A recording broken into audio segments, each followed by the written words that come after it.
El título de su plática es ¿Cuándo la gráfica quiere ser? Muchas gracias. Hacemos una introducción para aquí, para nosotros. Es un honor. Estoy emocionado. El título, pues, es bastante preciso, realmente lo que voy a contar es el tema principal es cierto modo de introducir multiplicaciones sobre gráficas. La estructura algebraica que se obtiene en muchos casos, en los casos más interesantes, es algo conocido. Entonces, el tema realmente es una interpretación nueva de un objeto conocido. Ahora, las interpretaciones son algo muy importante, ¿no? O sea, el objeto conocido es algo bastante exótico y espero que lo que va a contar como que va a aclarar un poco su naturaleza. Pues eso de las interpretaciones en general es realmente algo importantísimo en lo que hacemos, ¿no? Cuando hacemos álgebra no asociativa, si olvidamos de álgebra asociativa nos caemos en un ridículo inmediatamente. Del mismo modo, cuando hacemos álgebra siempre es bueno saber cuál es el sentido geométrico de las cosas.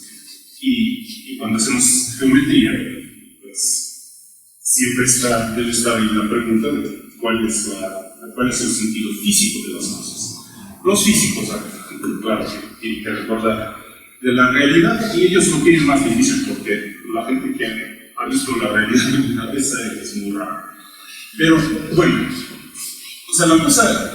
de lo que voy a hablar es más como álgebra no asociativa, no es tan difícil en ese sentido. Y la estructura algebraica en cuestión se llama, no sé cómo se llama en español, el nombre en inglés es tan horrible que mejor ni traducirlo. Fue inventada esta estructura, se llama RAX. Bueno, esto es RAX es un plural, singular es RAC. Así lo llamó John Conway, el famoso Conway, por el número de Conway y muchos otros interesantes. Lo que significa la palabra es, quién sabe, ¿no? Con Conway es difícil decir, pero lo que dice es que viene de la expresión rack and ruin, que son como básicamente lo que queda de un grupo si lo rompemos en pedazos, en algún sentido. Lo que queda de un grupo si olvidamos la multiplicación. Pero ¿qué es lo que recordamos?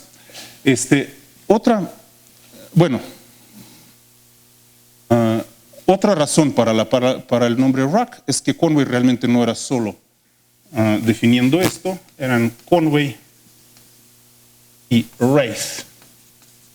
Entonces, como Conway dio el nombre, pues como que recordó a su compañero. Entonces, claro, luego vino gente inculta y pues no entendieron que era rack, y entonces, ninguno de ellos está aquí, ¿no? Entonces, el video, se me olvida. Entonces, el nombre ahora es rack, porque es como más sencillo y también a veces se escribe rack and ruin sin W, pero pues ahora tiene sentido de estantería y francamente es la cosa más aburrida. Y ni siquiera es estantería para libros, es estantería para cloro, ¿no? Para trapos, ¿no? O sea, esto es la razón por qué se volvieron menos populares los racks. Realmente si inventan un objeto, hay que esforzarse en darle un buen nombre, porque si no, esto no se va a vender. Entonces, lo que trataban de hacer Conway y Wraith era formalizar, era axiomatizar la operación de conjugación en un grupo. O sea, olvidemos de la multiplicación. ¿Cómo funciona la conjugación? Y básicamente, pues la conjugación satisface un par de propiedades que podemos escribir. Por ejemplo, bueno, la conjugación en un grupo, bueno, vamos a escribir x a la a. Vamos a usar la notación exponencial para a inversa x a. Esta es la conjugación de x por a. Entonces hay un par de propiedades que podemos enunciar fácilmente. Y una es que la ecuación x a la a es igual a b siempre tiene una sola solución.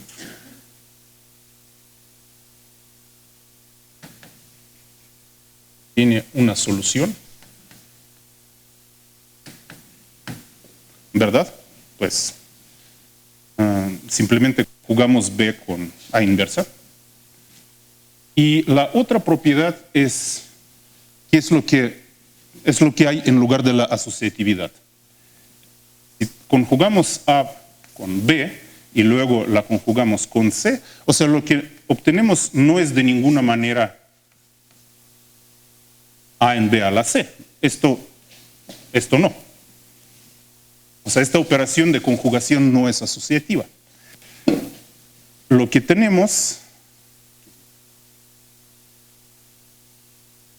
es algo así, espero. Entonces, bueno, a ver, vamos a escribirlo. ¿Qué es esto? Esto es C inversa AC.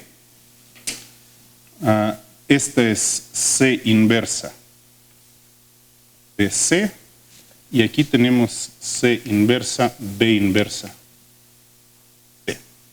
Entonces, las Cs en el medio se cancelan y lo que tenemos es C inversa, B inversa, A, B, C, lo que es exactamente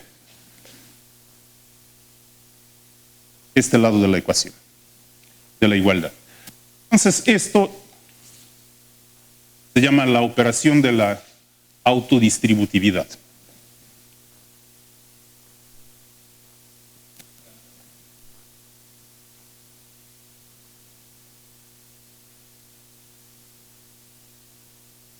Sí. Entonces, estas son las cosas que podemos escribir usando nada más la conjugación. Y pues yo no sé si se puede escribir algo más. Al menos Conway y Rice decidieron que esto es suficiente. Y entonces su definición de un rack era un conjunto. Entonces bueno, voy a usar la notación moderna degenerada, ¿no? De rack es un conjunto X con una operación que manda a B a la B, tal que estas dos propiedades se cumplen. O sea, X a la A igual a B tiene una solución. Y la propiedad interesante es esta, que A la B a la C es igual a la C, B a la C. En la literatura hay muchos modos de escribir esta operación. La gente pone unos triangulitos de este lado, de aquel lado. O sea, yo me hago bolas con estos triangulitos. Son del diablo. Pero bueno. Ejemplos. O sea, una vez que definimos algo abstracto, queremos ejemplos. Y claro, bueno, yo no sé por qué estoy borrando esto, dado que tengo tanto espacio. Entonces, ejemplos. Entonces, el primerísimo ejemplo de algo que parece conjugación en un grupo es la conjugación en un grupo, ¿verdad? Pero esto tiene un poquito más de sentido. O sea, es igual como cuando estamos hablando de un álgebra de Lie, ¿para qué hablar de álgebras de Lie? Un álgebra de Lie siempre es un subespacio de alguna álgebra asociativa. Pero pues el chiste es que es un subespacio, o sea, de cómo ponemos este subespacio dentro de la álgebra asociativa Esto es el truco. Entonces aquí también, dentro de un grupo puede haber subconjuntos que están cerrados bajo la operación de la conjugación. Y pues bueno, o sea, esto no es muy difícil, son uniones de clases de conjugación. O sea, el ejemplo número 1, digamos una clase de conjugación en un grupo.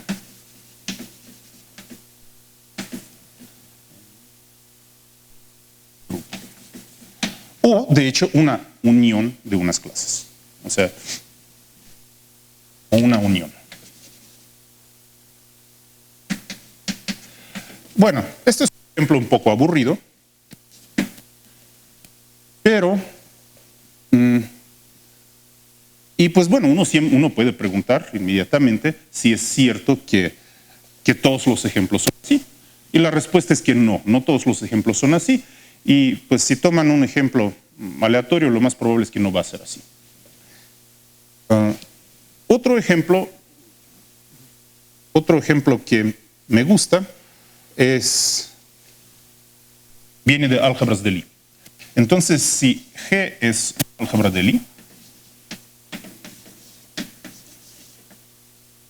o sea, se supone que tengo que dibujar una G gótica, pero no tengo idea cómo hacerlo. Entonces podemos definir el producto ahí, bueno, el producto de la conjugación entre comillas, la operación como, digamos, X a la Y, que sería la acción adjunta por la exponencial de Y en X. Ahora, resulta que esto es un rack. Voy a regresar a este ejemplo en un contexto un poquito diferente, pues que se va a ver mejor esto. Y el tercer ejemplo, que realmente... No, bueno, hay más ejemplos. O sea, si les gustan álgebras de Lie, les digo pues, que un sistema de raíces, por ejemplo, es un rack. Solo que trabajando con álgebras de Lie, pues no hablamos mucho de los racks, porque pues, las propiedades útiles de la función exponencial o de los sistemas de raíces siempre se pueden enunciar sin introducir cosas chistosas.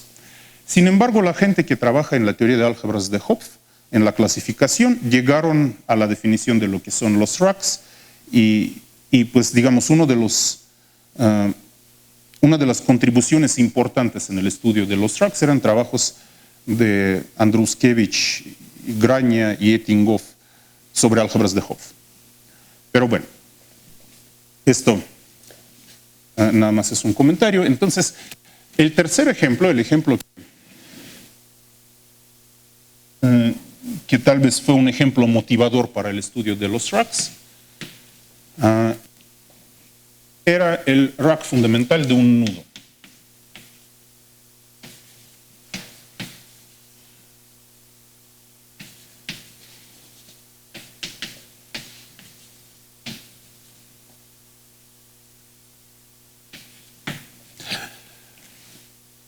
Bueno, para definir esto, primero les recuerdo cómo es el grupo fundamental de un nudo. No, el grupo de un nudo, que realmente es el grupo fundamental del complemento de este nudo en R3 o en S3, es uno de los invariantes más importantes, porque es un invariante muy fuerte. Bueno, dibujemos un nudo.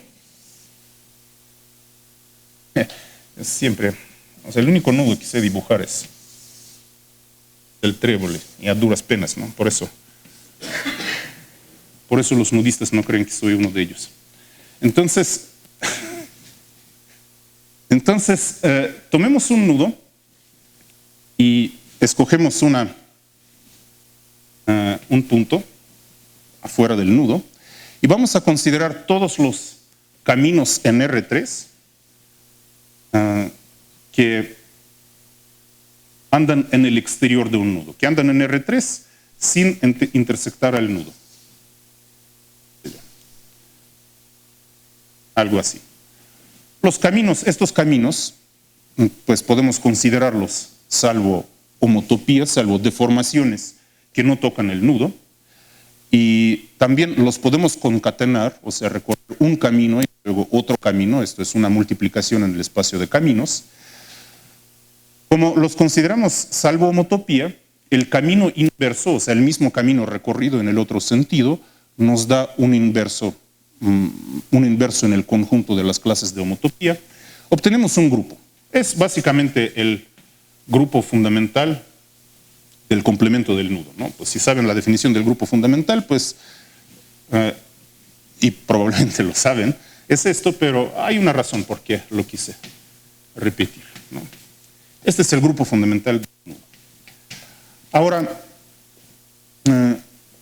este invariante, o sea, invariante digo, si tenemos dos nudos que son equivalentes, o sea, uno se puede transformar al otro mediante una, digamos, homotopía suave sin autointersecciones, entonces los grupos de los nudos van a ser isomorfos. Y es un invariante muy, muy fuerte en el sentido de que si tenemos dos nudos primos y sus grupos son isomorfos, entonces los nudos son equivalentes. Ahora, bueno, nudos primos, ¿qué significa? Los nudos, en los nudos hay una operación que se llama la suma conexa, o sea, tenemos un nudo, bueno, visto desde lejos, ¿no? Realmente no hay intersecciones, otro nudo, y para tomar la suma conexa de estos dos nudos, lo que hacemos es borrar un pedacito aquí, un pedacito acá, y juntarlos con unos dos hilitos así. Entonces, resulta que cualquier nudo se puede descomponer en una suma conexa de ciertos nudos primos, que ya no se pueden descomponer de un modo no trivial, y esta descomposición es única. Es como si fuera un número natural que se descompone en un producto de primos.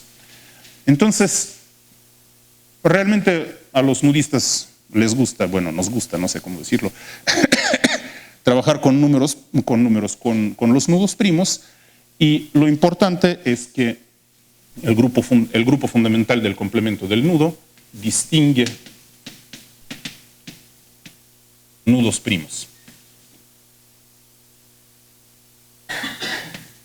Es un hecho muy importante, esto quiere decir que el grupo fundamental es un invariante muy fuerte, y la única desventaja de este hecho es que es un teorema muy difícil, es un teorema muy complicado. O sea, realmente era un avance gigante en la teoría de nudos cuando esto se demostró. Sin embargo, hay un invariante igual de potente, o incluso ligeramente más potente tal vez, porque distingue todos los nudos, y es relativamente fácil de demostrar que distingue los nudos, relativamente.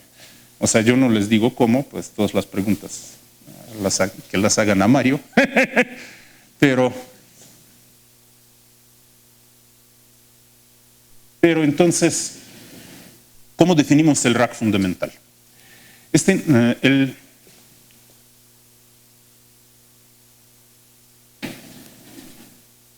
El rack fundamental se define para una variación de los nudos, o sea, realmente tenemos que hacer un pequeño cambio, y un nudo realmente es una cuerdita, ¿verdad? Es una cuerdita que está ahí en el espacio.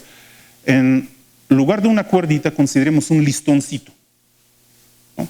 Esto es lo que se llama los nudos con un marco.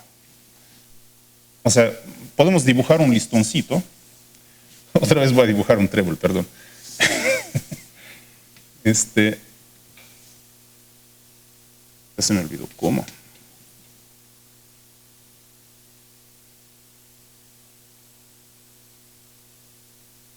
Ay,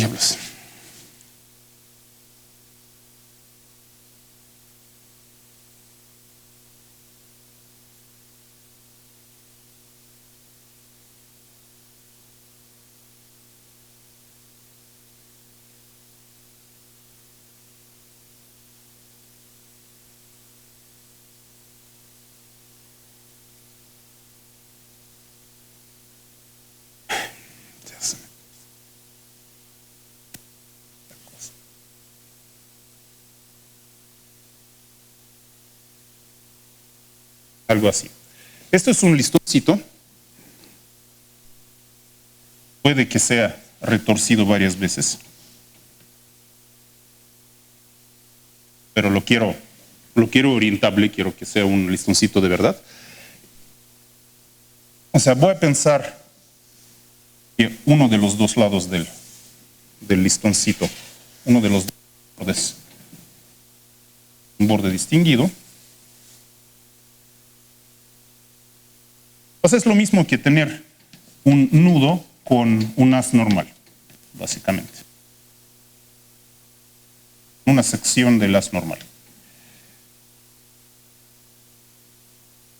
Pero bueno, entonces los nudos que son listoncitos, las clases de homotopía de isotopía de los nudos que son listoncitos realmente son casi las mismas que las clases de isotopía de nudos usuales, solo que también tenemos como un numerito que es el número de vueltas que da el listoncito en R3. Esto es algo que podemos definir bien. Entonces, como antes, escogemos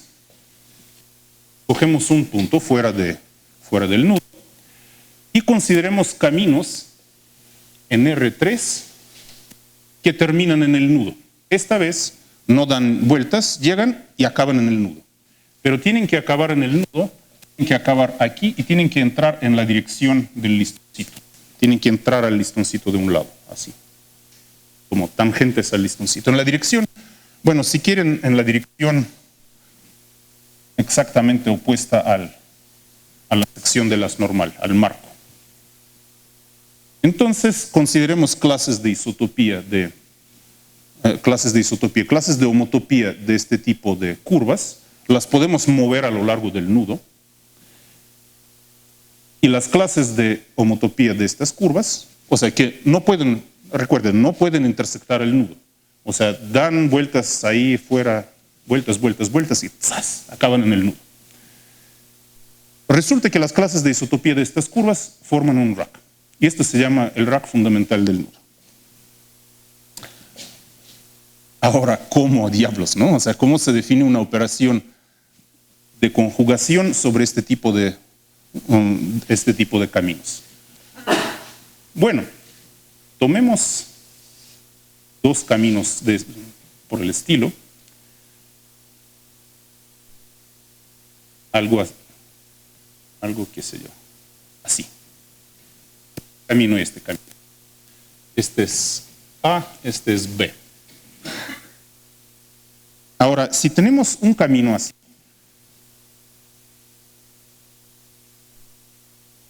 si tenemos dos caminos así, definimos A a la B con el siguiente dibujo. Primero, tomamos B y caminamos a lo largo de B. Llegamos hasta el nudo, pero en lugar de pegar ahí, en lugar de entrar al listoncito, lo que hacemos es dar la vuelta al nudo en una dirección, o sea, si el nudo está parametrizado, si tenemos la dirección del nudo, entonces podemos hablar de la dirección positiva de dar la vuelta al nudo. Entonces damos la vuelta al nudo y regresamos. Entonces primero hacemos esto con B y luego seguimos acá al punto final de A. Una operación ligeramente rara, ¿no? Pero resulta que esto es un rack. Es una operación,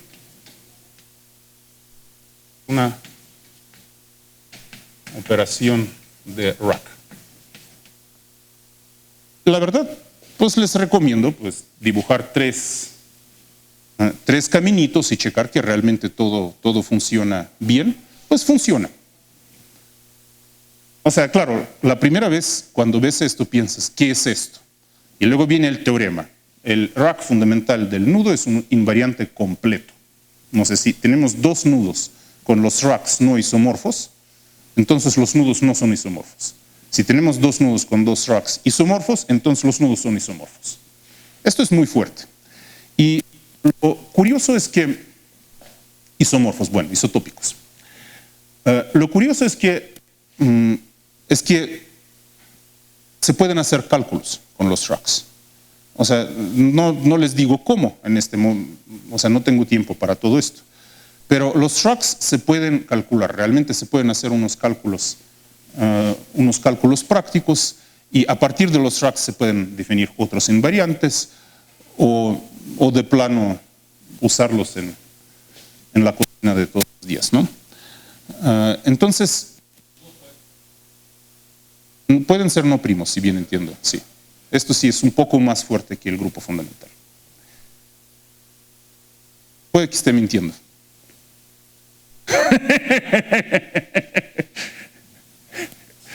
Sí.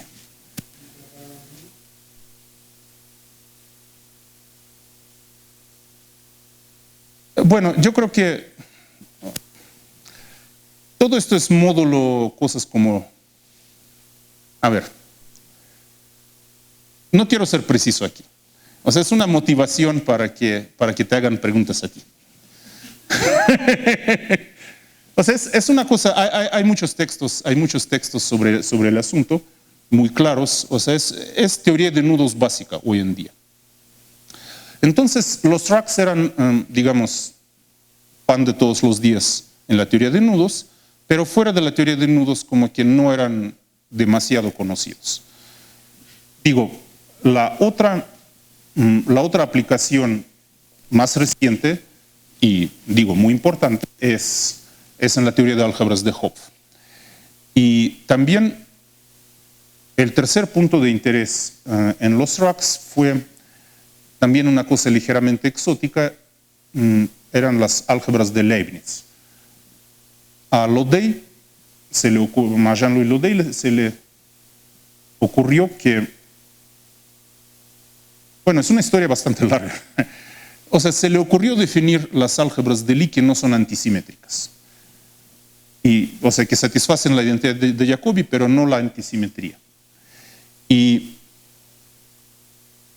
resulta que tienen sentido. O sea, no es una definición aleatoria. Y él hizo la pregunta, ¿qué es? O sea, si estos son como álgebras de Lie, ¿qué serán cosas que son como grupos de Lie? Y la respuesta está muy cercana a los shrugs. Entonces, otra razón por qué la gente se emociona con los shrugs es que se pueden estudiar realmente, es una cosa tangible. Hay una definición de lo que es la homología de shrugs y es una teoría todavía no completamente entendida, pero muy interesante. Yo creo que voy a llegar a estos temas y probablemente voy a llegar ahí ahora. De hecho, bueno, casi.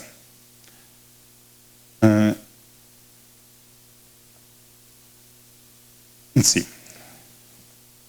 Primero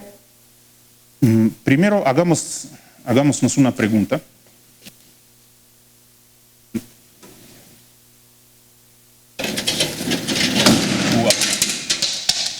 Perdón. Después de los temblores estamos...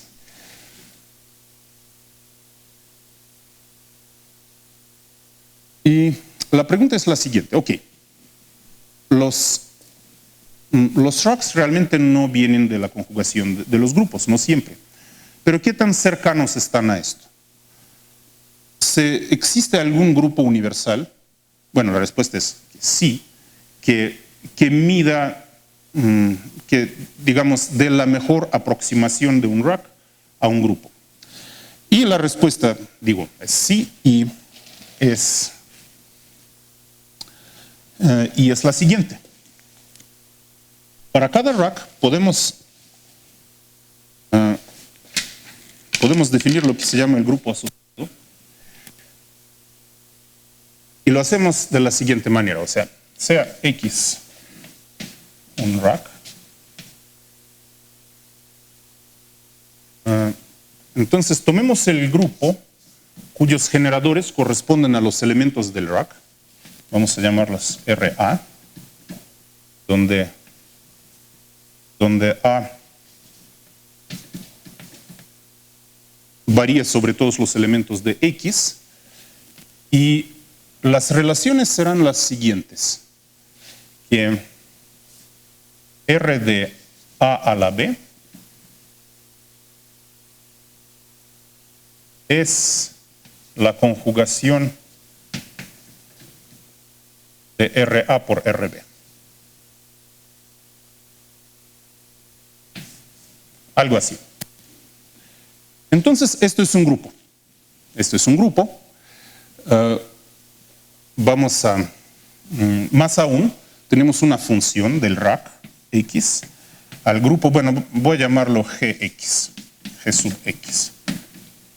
Tenemos una función de X a G sub X que manda A RA, ¿verdad? Esto es como lo obvio.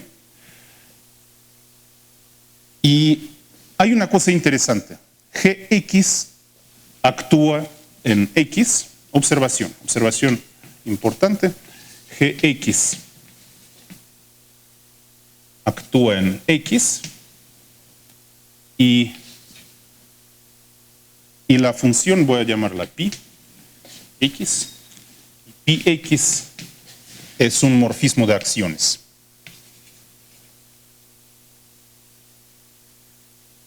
Un morfismo de Gx conjuntos, donde la acción de Gx sobre Gx es conjugación. Entonces, a ver, ¿cuál es cómo Gx puede actuar en X? Realmente no hay muchas maneras, ¿verdad? Tenemos RA que actúa en B. Y esto es, bueno, RB que actúa en A. Este es A a la B. Se puede verificar que esto realmente es una acción del grupo, ¿no? A ver, ahora llegamos a un objeto algebraico de otra forma y tal vez es más atractivo para algunos de nosotros al menos. No voy a hacer tanto desastre ahora. ¡Wow! Funcionó.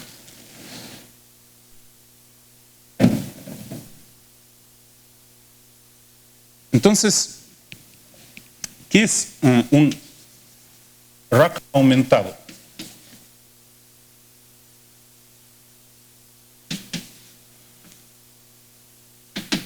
Es un G conjunto, bueno, G es un grupo, cualquiera, un G conjunto X con un morfismo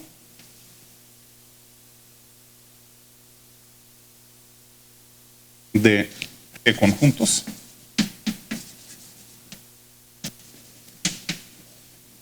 X a G. Este es un rack aumentado. También a esta cosa le dicen a veces G conjunto cruzado. Tal vez la terminología G conjunto cruzado es mejor, pero, o sea, suena más decente. Pero el problema con esto es que tenemos la G en la terminología. Y si queremos considerar los racks aumentados como una categoría, queremos usar todos los grupos, todos los Gs posibles. Por eso el problema de la terminología G conjunto cruzado, ¿no? Entonces, esto es un rack aumentado. Ahora, como acabo de observar, cualquier rack se puede considerar aumentado. Le podemos asociar un grupo y tenemos un rack aumentado. Por otro lado, si tenemos un rack aumentado, entonces X es un rack como Dios manda. Entonces, podemos definir A a la B como la acción de pi de B, bueno, sobre A. Yo no sé, es que son demasiadas paréntesis aquí, ¿no? Tal vez mejor realmente voy a escribir la acción de pi B, o sea, voy a usar pi B de A. Aquí X va a pi X, algo así. Entonces, si tenemos un rack aumentado, tenemos un rack. Si tenemos un rack, tenemos un rack aumentado. Las categorías son ligeramente diferentes, porque podemos hacer que el grupo G sea más grande que lo necesario, por ejemplo. Pero la verdad es que esto se ve mucho menos exótico, ¿verdad? O sea, pero bueno, ejemplos de racks aumentados son varios. O sea, si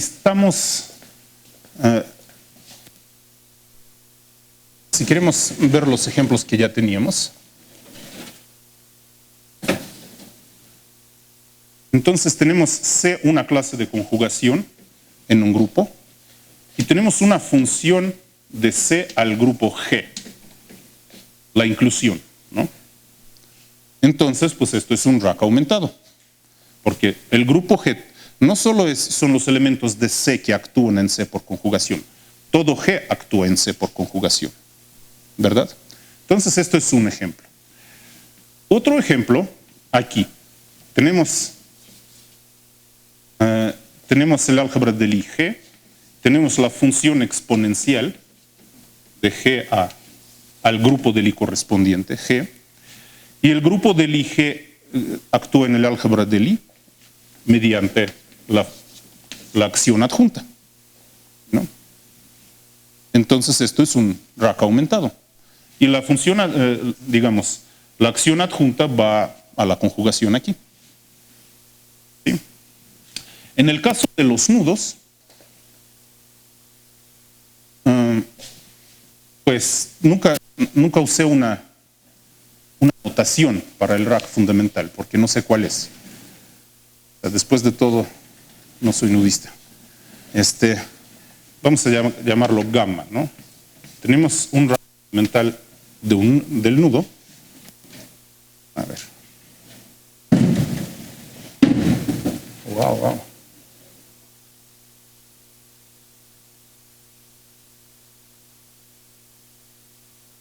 Y entonces tenemos una función del rack fundamental al grupo fundamental, que la verdad pueden adivinar cuál es.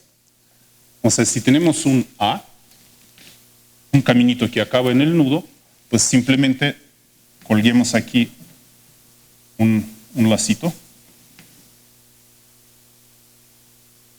y ya.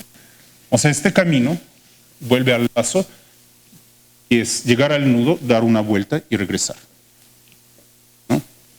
Y por la definición del rack se ve que esto es exactamente la acción del grupo fundamental sobre el rack. Simplemente si tenemos un camino, es precomponerlo con un lazo. Entonces estos son los racks aumentados. Ahora, la aumentación realmente no juega tanto papel. O sea, hace que un rack sea un poco más fácil de entender, pero, por ejemplo, cuando definimos la homología de los racks, realmente esta aumentación no la necesitamos. Pero bueno, yo creo que ya debo ir hacia las gráficas, porque si no, me pueden demandar. A ver.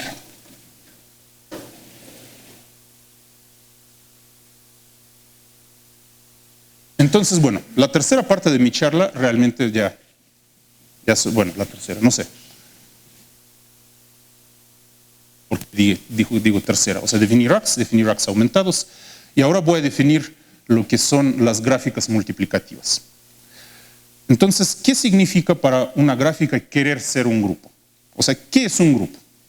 Un grupo es un conjunto, llamémoslo G, y una función de G cruz G a G, tal que esta multiplicación es asociativa y tiene un inverso. Ahora, podemos hablar de grupos en categorías. ¿no? El producto cartesiano es algo que existe, o sea, hay en varias categorías. Entonces existen grupos en categorías. Ejemplos de, por ejemplo, hay grupos en la categoría de grupos, ¿no? Resulta que un grupo en la categoría de grupos es un grupo abeliano. O hay grupos en la categoría de categorías pequeñas, ¿no? Y esto, si bien me acuerdo, es un módulo cruzado. Ahora, lo que yo propongo, bueno, de hecho en la categoría de gráficas, o sea, mi idea es tomar gráficas y hacer lo mismo.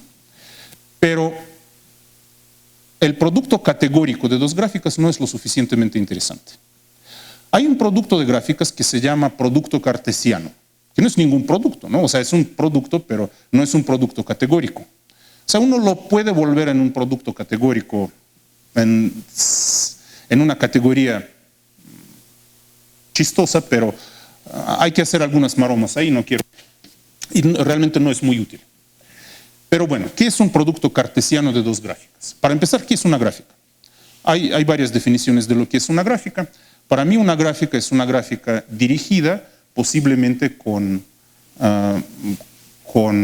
aristas múltiples y lazos. En otras palabras, una gráfica es un par de conjuntos, una gráfica, qué sé yo, gamma, es un par de conjuntos de aristas y vértices y dos funciones entre estos conjuntos. La función inicio y la función final. Para mí esto es una gráfica. Entonces, esto, B es el conjunto de vértices, E es el conjunto de aristas, S es el inicio de una flecha y T es el final de la flecha. Entonces, para mí esto, por ejemplo, es una gráfica. En principio, podría yo trabajar con gráficas no dirigidas, simples como Dios manda, pero así no voy a obtener todo lo que quiero obtener. Y esto, la verdad, es una definición bonita.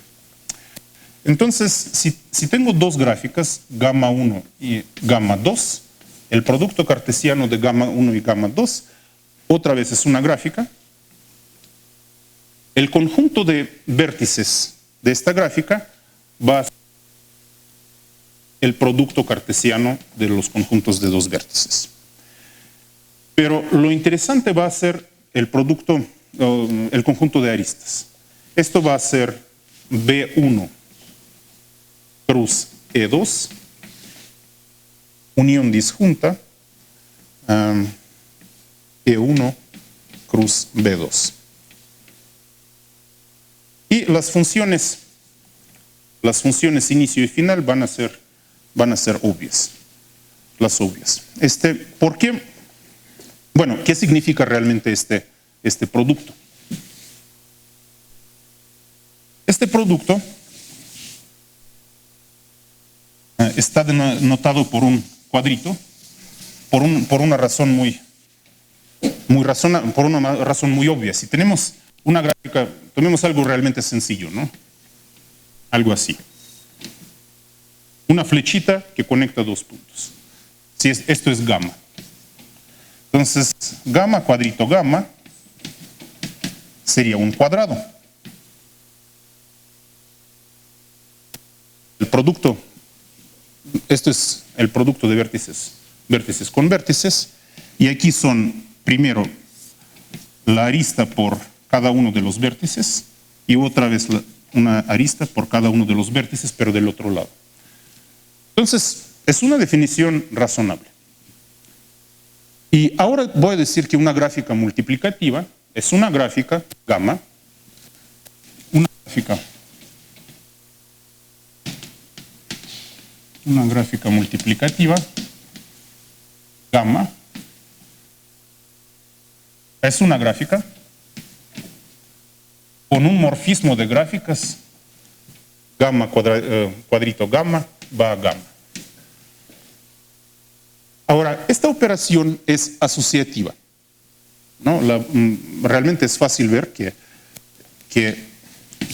gamma 1 cuadrito gamma 2 cuadrito gamma 3 es canónicamente isomorfo a gamma 1 cuadrito gamma 2 cuadrito gamma 3. Entonces, tiene sentido hablar de aquí. Entonces,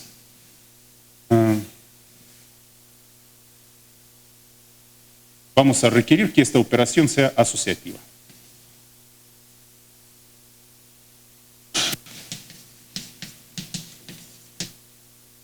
Ahora, tengo unos ejemplos interesantes de... perdón. ¿Qué significa esto? O sea, ¿qué significa esto? En los vértices, ¿qué es un morfismo? Si gamma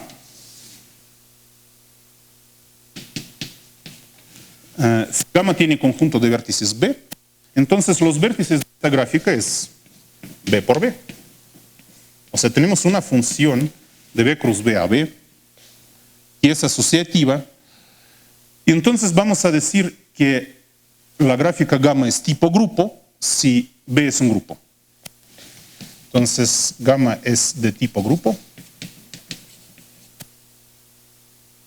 si B es un grupo.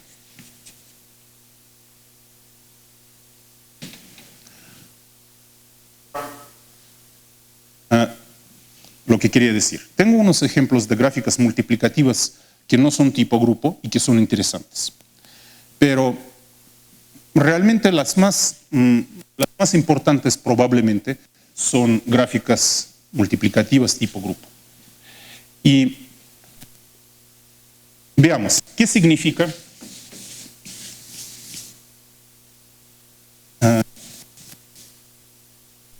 ¿Qué significa esta operación? Esta multiplicación, entre comillas. Multiplicación.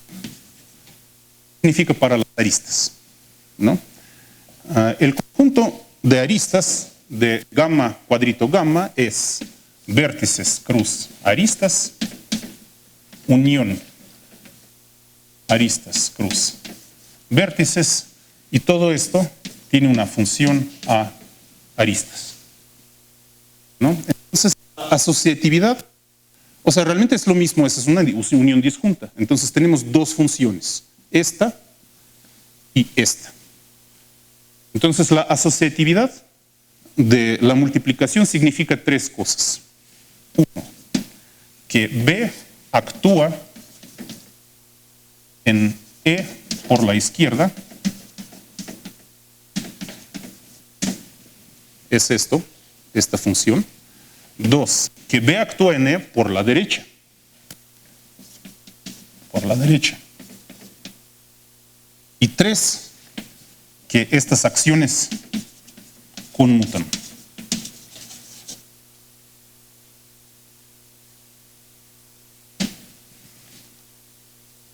Parece que son muchas condiciones, y son muchas condiciones,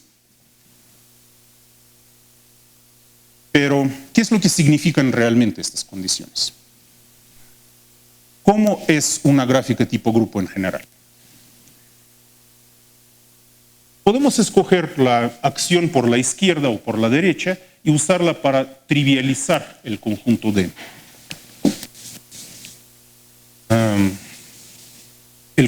aristas. O sea, estas acciones son acciones de un grupo, son invertibles. Entonces, el conjunto de las aristas es isomorfo al grupo de vértices multiplicado por cierto conjunto X. Y donde X son las aristas que comienzan en la unidad del grupo.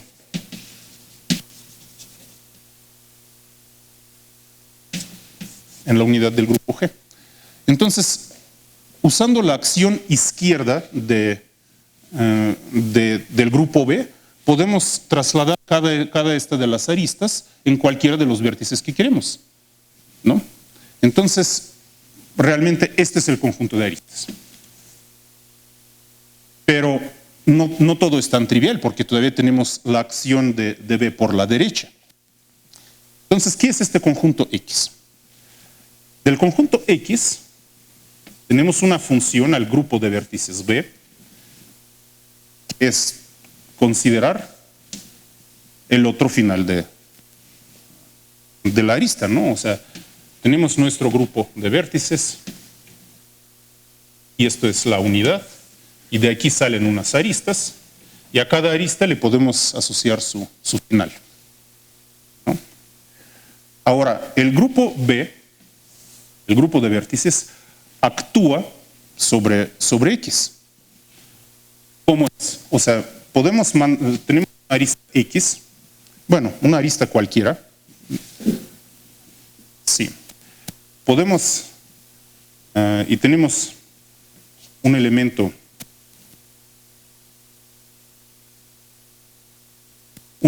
B del grupo de vértices, entonces podemos multiplicarlo por B inversa por la izquierda y por B a la derecha. Y entonces un elemento de X pues va a un elemento de X, porque esto tiene que ser consistente con los vértices. O sea, multiplicándolo por la izquierda por B inversa, E va a B inversa y luego por la derecha lo multiplicamos por B y regresa a E. Entonces tenemos una acción de B sobre X y esta acción va exactamente a la acción de B sobre sí mismo por conjugación.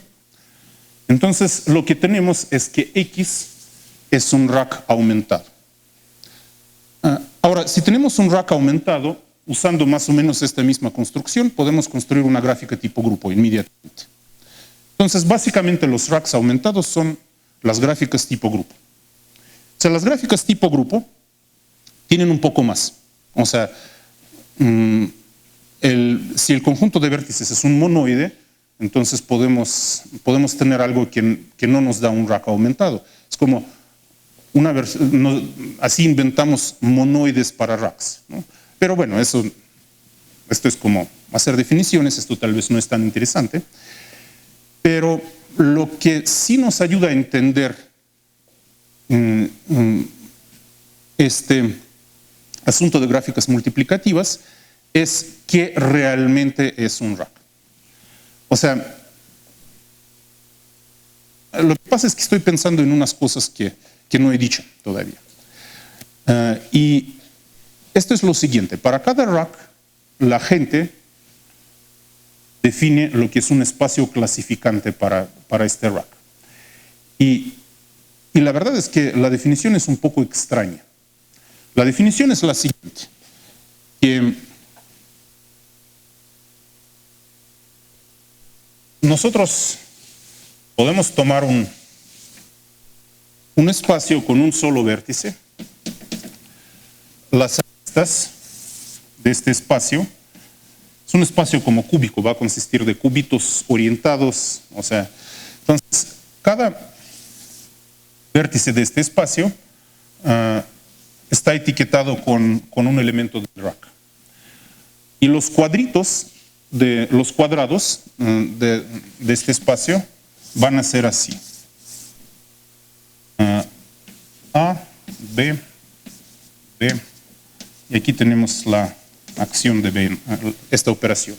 Así van a ser los cuadritos. Los cubos van a consistir de tomar todos los cubos formados por estos cuadritos y llenarlos, etc. O sea, es suficiente decir cuáles son los cuadrados. Entonces, esto es un espacio clasificante del rack y luego uno puede definir la homología de este espacio clasificante. Como el espacio clasificante está definido en términos combinatorios, uno puede definir el complejo para la cohomología explícitamente, son como el complejo celular, ¿no? En muchas veces la gente define la homología de racks sin hablar del espacio. Pero, digamos, la pregunta de qué es este espacio sigue vigente. Y bueno, o sea, hay unas interpretaciones en términos de cobordismos muy finas de gente muy inteligente, pero Las gráficas multiplicativas otra vez dan una respuesta muy sencilla y es la siguiente. O sea, ¿cuáles son los ejemplos de las gráficas multiplicativas? Ya que tengo poco tiempo, mejor les doy el ejemplo universal desde el principio. Supongamos que tenemos un espacio cúbico. Un espacio cúbico es decir, que es un espacio, es un complejo celular, un espacio subdividido en cubos. Y para cada cubo, de cada dimensión, además tenemos un isomorfismo explícito de este cubo con cierto cubo estándar, ¿no? Entonces, si, qué sé yo, A, un espacio cúbico,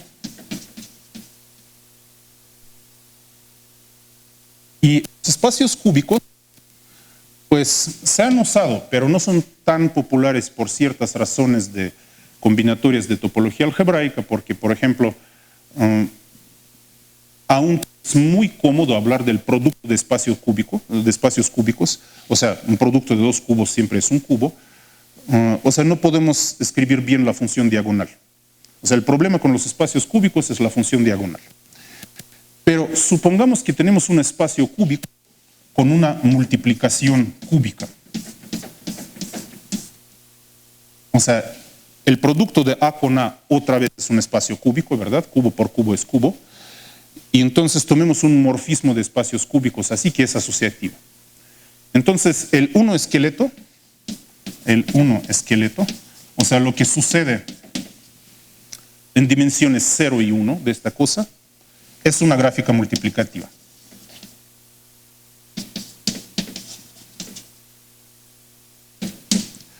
Ahora, realmente esto nos dice qué son los tracks. Los tracks son como unas sombras de dimensión baja de multiplicaciones cúbicas. Esto es como la explicación a la que voy.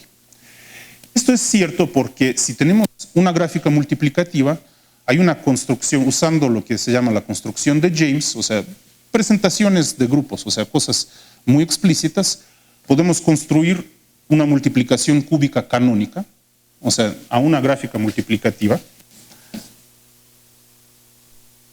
se le asocia un espacio cúbico con una multiplicación canónica, y luego este espacio cúbico con multiplicación resulta que tiene una acción natural libre del grupo de vértices de esta gráfica. Entonces, este E de gamma módulo el grupo de vértices es lo que se llama el espacio clasificante del rack.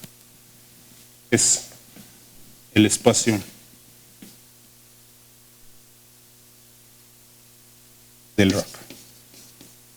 Ahora, esto realmente es la razón para armar todo este asunto de las multiplicativas. Hay otras razones que son las siguientes. Las gráficas multiplicativas, es que hay ejemplos naturales. O sea, tomemos un grupo de Lie, por ejemplo. ¿Cómo es una gráfica multiplicativa, por ejemplo, que corresponde a la función exponencial? ¿No? Tomemos un grupo de Lie. Tengo que borrar algo.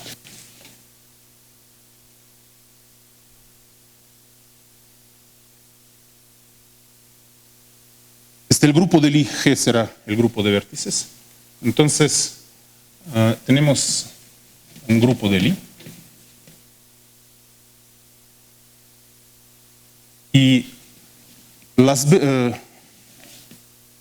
aristas van a ser todas las geodésicas, todos los segmentos de geodésico, todos los segmentos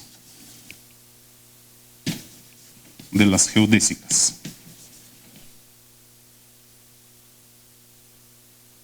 En G. Segmentos finitos. Y queremos que sean parametrizados por la longitud.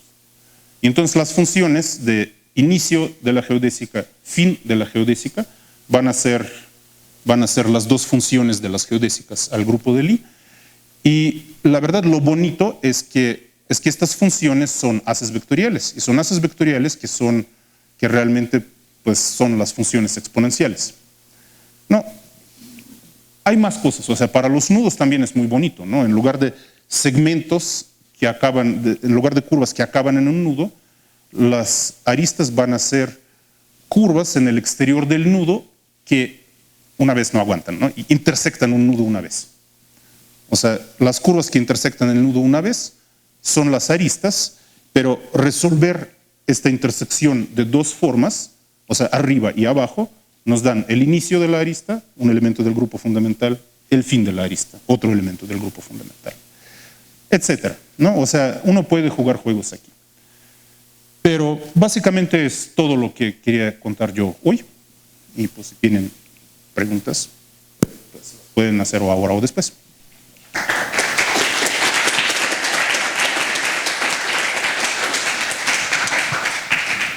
¿Hay preguntas? Max.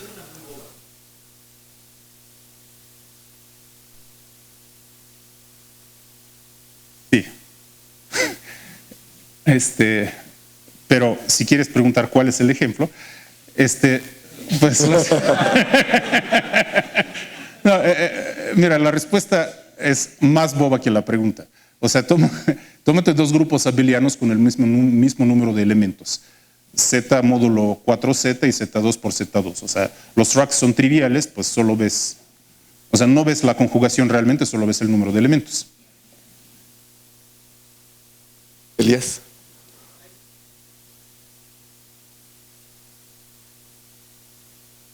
Son parecidas, o sea, realmente son parecidas, pero no es lo mismo, ¿no? O sea, las gráficas multiplicativas son un poco más, son más estructura. Lo que puedes hacer para las gráficas de Cayley, sin embargo, es imitar la construcción de estos conjuntos cúbicos. Cada gráfica de Cayley la puedes extender a ser pues un conjunto cúbico con ciertas propiedades, etcétera, pero sí, digamos, son parientes, pero funcionan de una manera diferente. Sí, Marcelo. No sé, o sea, realmente en los casos cuando uno espera que sea algo trivial, ¿no? Cuando, por ejemplo, X es un conjunto nada más y el grupo de vértices, el grupo B es trivial, o sea, lo que obtienes no es algo contraíble, sino pues algún wedge sino el espacio de lazos de un wedge de esferas. O sea, hay bueno, pero la verdad no sé. O sea, Daniel.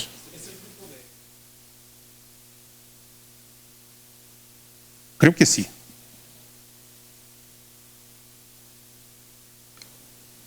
Mario, tenías.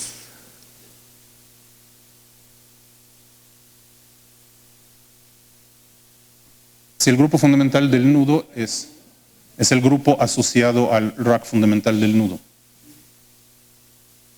Hay otros, es que si tienes un rack realmente se pueden definir varios grupos. Hay un grupo de operadores que es un poco más pequeño, pero sí, el asociado, o sea, la definición, la gente realmente hacía teoría de nudos, no les interesaba álgebra extraña, ¿no? Entonces, el grupo asociado es la construcción del grupo fundamental, o sea, el rack fundamental del nudo y el grupo fundamental del nudo tienen la misma presentación. Entonces, es esto. ¿Cómo?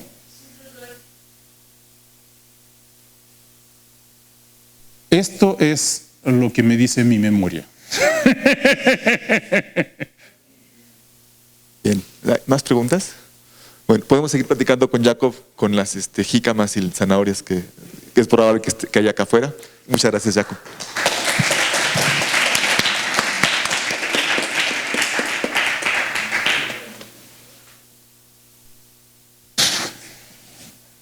Bueno, te debo este objeto. Si fuese una categoría